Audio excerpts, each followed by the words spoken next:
Olá, pessoal! Hoje é dia de mais uma entrevista aqui no canal e eu estou com a Maria Carolina Casati. Tudo bom, Carol? Tudo bem, e vocês? Tudo bem também. A Carol é pesquisadora, escritora, mediadora de leitura, minha amiga. E eu trouxe ela aqui para a gente conversar vários temas bem interessantes, em especial literatura escrita por mulheres, literatura escrita por mulheres pretas, feminismo negro e muito mais. É isso aí, vai ser massa e estou muito honrada pelo convite, muito obrigada. Obrigada a você, Carol. E ela já está com uma pilha de livros aqui, eu sei que vocês adoram quando a gente tem os livros nas mãos, quando a gente mostra, dá indicação de leitura, então a conversa vai ser muito boa.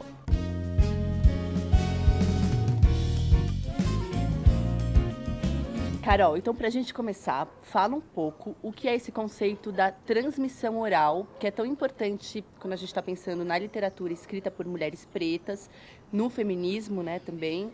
Explora um pouco esse conceito e explica pra gente o que é. Eu também quero aprender. Eu acho interessante porque você falou o que é esse conceito de transmissão oral na literatura escrita por mulheres pretas. Pois e eu acho que isso é justamente algo que diferencia esses textos que são produzidos por mulheres, não só mulheres pretas, mas mulheres não brancas, né? Mulheres de grupos subalternizados, inferiorizados, de tradição ancestral e que são de tradição oral. Então, quando a gente vai pensar em transmissão, a gente vai pensar que esses corpos e esses povos, na verdade, não tinham necessariamente escrita. Né? Escrita é uma invenção da colonização, né? E é algo que exclui, se a gente for pensar, né? A escrita exclui muito, não é todo mundo que tem acesso. E esses textos, de fato, eram produzidos de uma forma a serem passados, né, oralmente, na conversa, na roda, na mesa, no contato. Uma coisa que a gente precisa pensar é pensar esse conceito da Leda Maria Martins, que é uma professora brasileira, né, uma filósofa, uma pensadora, que vai falar de afrografias da memória e vai falar de oralituras. Ela tem dois livros muito importantes, um é o Afrografias da Memória e o outro é esse aqui, que é o Performances do Tempo Espiralar. Mostra para o pessoal, Carol. Poéticas do Corpo Tela, no qual ela vai justamente explicar como é que esses povos, esses grupos, primeiramente, tem algo que ela vai chamar de oralitura. Como é que essas narrativas eram construídas de forma oral, mas mais do que isso, de forma corporal. Né? E por isso que elas são transmitidas também assim pelo corpo, né? Pela dança, pela arte, pelas inúmeras possibilidades de se narrar. Pelos rituais. Pelos rituais. Ela, na verdade, no primeiro livro dela, no trabalho dela de doutorado, ela vai estudar as congadas, né, jongo, esses movimentos. E aí falar daí como que esses textos são construídos pelo corpo. O que ela vai dizer? Ela vai dizer, nossos povos, né, que fazem oralitura, eles primeiro inscrevem no corpo, inscrevem na memória seus textos. Né? Então, quando a gente passa para o papel, é como se a gente estivesse reescrevendo o que já está escrito. Então, eu acho isso lindíssimo, isso faz total sentido para pensar, então, a escrita dessas mulheres, né?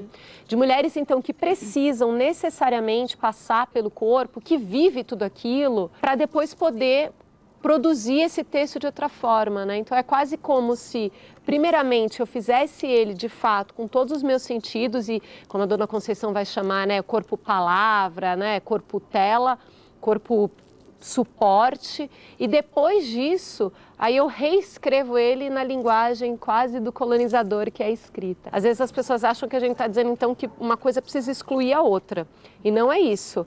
É bom saber que tem muito mais acesso graças ao livro, né? Você falou que eu trouxe uma pilha e realmente eu sou dessas que se eu não tiver com os livros eu não ia conseguir falar. Então eu trouxe todos os meus livros. Te dá uma referência concreta ali, uma preciso estrutura deles do meu lado, assim, mas é também recordar todo o contato que eu tive com essas mulheres quando foi possível ter, né? Outro tema que entrou felizmente na pauta do dia, né, Carol, é o feminismo negro.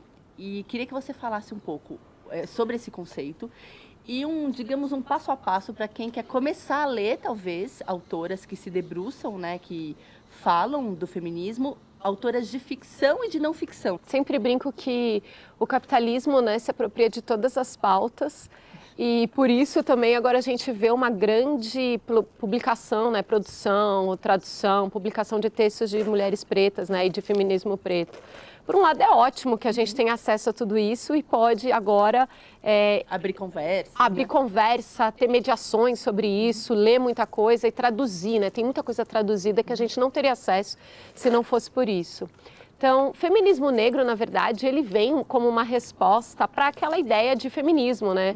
As primeiras ondas que a gente chama de feminismo, que são lutas que eram de mulheres brancas, cis, hétero, americanas, norte-americanas ou europeias, que iam falar de questões que diziam respeito a ser aquele tipo de mulher.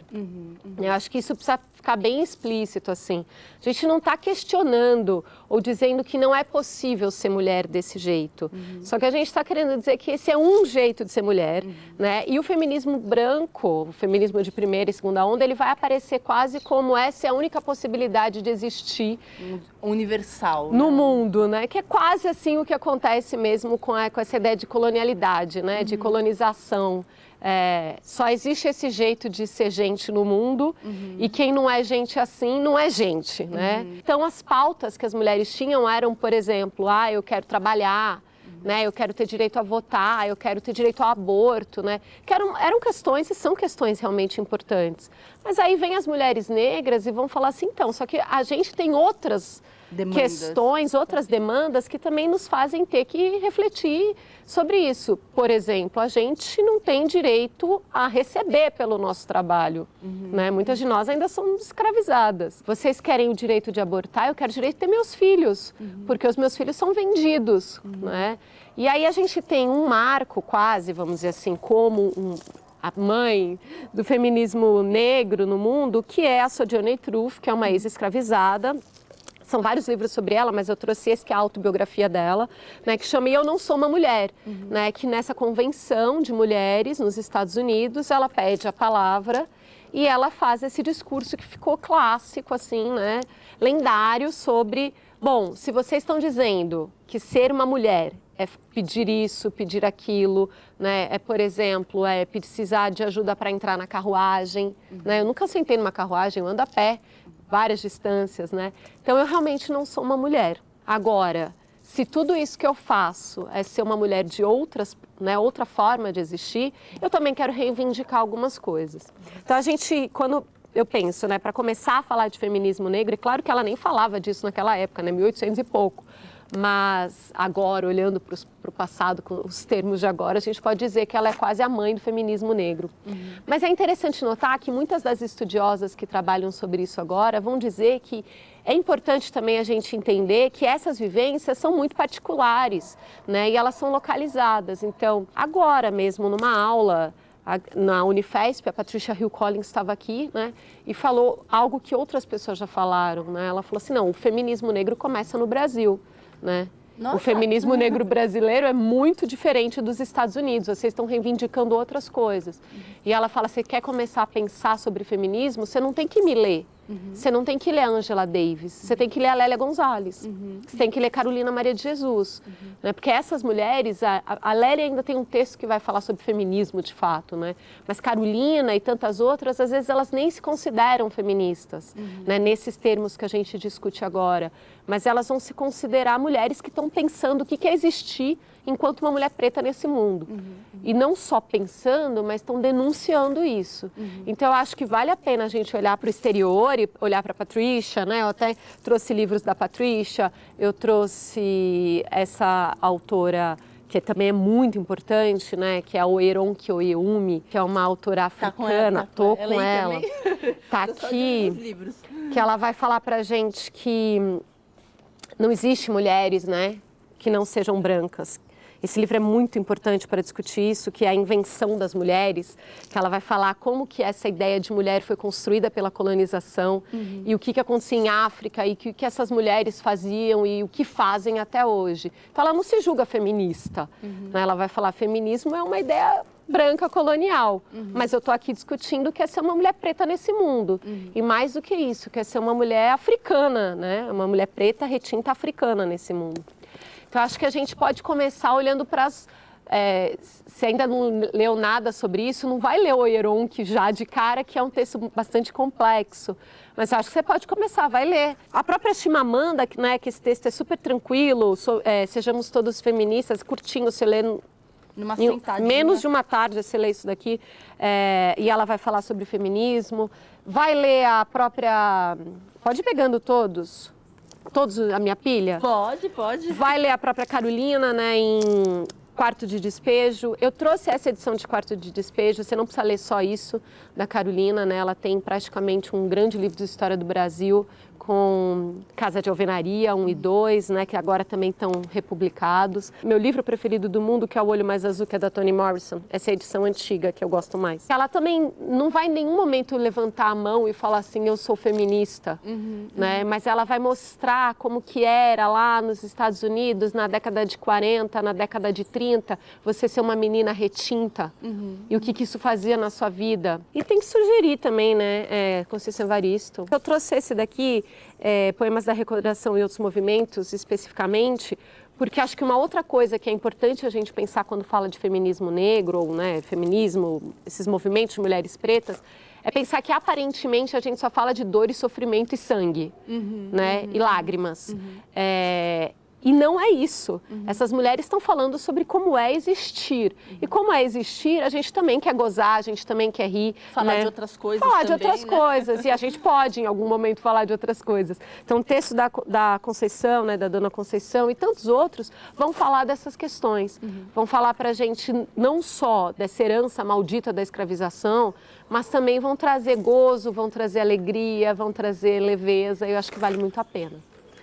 Nossa, que indicações maravilhosas. Depois todos os links vão estar aqui na descrição do vídeo. Eu lembrei também, né, quando você trouxe essa fala do Brasil, né, de ler também as brasileiras e a nossa produção, eu lembrei no contexto da literatura do Úrsula, né, da Maria Firmina, que é um romance romântico, né, ali dentro do romantismo, mas que tem um caráter de denúncia também e enfim, escrito há muito tempo atrás, de certa maneira ela estava bem à frente do seu tempo, né? E é uma escritora nossa. Eu gosto muito de pensar também por esse lado, assim, vamos ler, né, os nossos autores, a nossa produção, as nossas questões, porque se a gente fica sempre também olhando para fora... não nos representa, né? Não tem nos coisas representa. que são muito comuns à nossa experiência, Sim. mas tem coisas que não são. Você falou da Úrsula, eu ia trazer minha edição, ó, mas a minha edição é uma edição antiga. É um bom exemplo também para mostrar o que mulheres pretas fazem quando elas escrevem para falar sobre tantas questões de vida. A Maria Firmina, por exemplo, muita gente fica perguntando, né, como é que um texto que tem uma protagonista branca é considerado grande, né, o texto inaugural antirracista, feminista, negro do Brasil, né? E não consegue perceber todas aquelas camadas de sutileza que o texto traz e como é que ela apresenta as personagens pretas e como é que ela apresenta as personagens brancas. E aí que está a grande sacada dela, né? De ouvir essas personagens, possibilitar que essas personagens se narrem e não mais serem narradas por outras, né? Quando a gente pensa, por exemplo, como ela descreve a Preta Suzana e como ela descreve a própria Úrsula, né? É uma mulher descrevendo outra mulher, né? Então não tem nada de hipersexualizado, são corpos sendo descritos por outro corpo, né? Uma coisa super natural, super tranquila. E além de tudo, assim, eu acho que a melhor parte do livro para mim é aquele epílogo, né, no qual ela muito ironicamente, eu sempre brinco, muito ardilosamente, vai falando, vocês estão vendo o que é? A gente fala de ancestralidade, a gente fala de aquilombamento agora, a gente fala de escrevivência, ela estava lá, né, em 1800 e não sei quanto, falando, então, eu estou deixando isso aqui para as outras que vão vir depois de mim. Né, outras meninas pretas que vão poder publicar seus textos, porque eu publiquei esse daqui. Então, acho que falar de feminismo negro, falar de escrita de mulheres negras é isso também, é pensar essa possibilidade de... Não dá para isso acontecer no individual. Isso só pode acontecer pensando no coletivo. Né? E pensar, então, como que umas às outras nós vamos não só nos narrando, mas também nos construindo e nos significando a partir dos nossos termos. Né? Isso é escrevivência. Como é que agora a gente não precisa mais ser narrada pelos olhos e pela fala da branquitude? Né? Como é que a gente se coloca? Eu acho que é mais ou menos isso. Carol, conta agora pra gente um pouco o que você está lendo no momento, o que está te movendo, quais são suas leituras atuais. Eu tive um grande privilégio de o Encruzilhinhas. Tá. Vamos falar do Encruzilhinhas, que é o seu projeto. Meu projeto, né, é um perfil que eu tenho lá no Instagram que vai discutir textos, vai discutir literatura, racismo, militância, feminismos e todas essas questões que a gente está conversando aqui. Link está na descrição do vídeo, gente. Por favor, sigam. E aí, no meu projeto de doutorado, eu também trabalho com narrativas de mulheres negras, né? Eu converso numa perspectiva de escrevivência com brasileiras negras que se relacionam com homens italianos. E estão na Itália ou já passaram algum tempo na Itália. E foi interessante porque essas conversas começaram a conversar cada vez mais. Então, o que eu estava lendo para o doutorado, no final das contas, eu acabei lendo para o Encruzilhinhas e vice-versa. Né? Essas leituras se encruzilharam, assim. Então, eu tenho lido muita coisa que vai dizer respeito a isso, a essa possibilidade de você ter esses relacionamentos a despeito de uma ideia de estereótipo, né? Então, pensando muitos textos, como eu disse, produzidos por mulheres pretas, mas também lendo como que isso aparece na literatura, não só textos teóricos. Então, uma das coisas que eu comecei agora, novamente, é Um Defeito de Cor, da Ana Maria Gonçalves, né, que eu ia também trazer minha edição, mas eu ia trazer uma mala de livros, que é também um grande livro, eu acho, da história do Brasil. Né? Se você ainda não leu, leia. É um clássico contemporâneo, né? Clássico a gente pode até colocá-lo dessa maneira, né? Recentemente eu falei dele aqui no canal. Não, e a mulher falando que teve 19 versões, escreveu não sei quantas vezes, um trabalho realmente, não só... 2 anos só de pesquisa. Primoroso, né? Então estou lendo Ana Maria. Eu estou lendo algumas coisas da Maryse Condé, né? Eu já li Tituba, já li O Coração que Chora e que Ri, agora eu estou lendo o Evangelho do Novo Mundo dela. E sempre lendo Toni, né? E essas mulheres que... Voltando à sua bibliografia base. Voltando à bibliografia base, então Dona Conceição lança um livro, aí você vai ler. Agora, como eu disse, graças ao Encruzilhinhas, muitas editoras me mandam livros, lançamentos produzidos por mulheres negras, ou para eu fazer uma resenha, para eu escrever um pós-fácil, né? Então, agora mesmo, eu acabei de ler o livro da Maria Mabá, né, que é uma senegalesa, primeiro livro dela produzido no Brasil. Eu estou lendo muitas africanas, tanto para o meu trabalho quanto para o Encruzilhinhas, e porque agora, como a gente falou no começo da conversa, tem muito mais produção, publicação e tradução desses livros. Então, estou lendo bastante mulheres africanas que não necessariamente são Chimamanda, né? Mulheres mais... Estão começando, não é que estão começando a aparecer no Brasil. Claro. Obrigada, Carol, mais uma vez por estar aqui com a gente, dividindo as suas referências, a sua pesquisa. Tenho certeza que o pessoal vai gostar de muitos dos livros que você trouxe. Tomara. E nos vemos na próxima semana com mais um vídeo. Tchau! Tchau, gente. Obrigada.